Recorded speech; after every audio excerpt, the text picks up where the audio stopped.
దేవుని సన్నిధిలో కూర్చుంటున్నాం, ఆరాధిస్తున్నాం, వెళ్ళిపోతున్నాం. కానీ దేవుని కొరకు ఏమి చేశాం? దేవుని కొరకు ఏం పని చేశాం?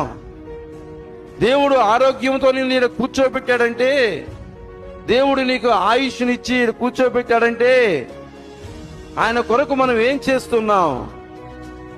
మన కొరకు మనం పని చేసుకుంటున్నాం, మన కుటుంబ పోషణ కోసం మనం పని చేసుకుంటున్నాం, మన బంధువుల కోసం మనం పని చేస్తున్నాం.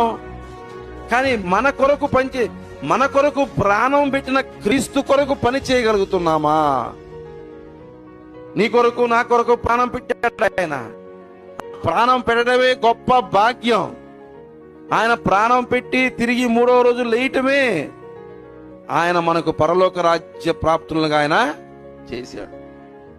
ఆయన కొరకు ఏమి చేస్తున్నాం?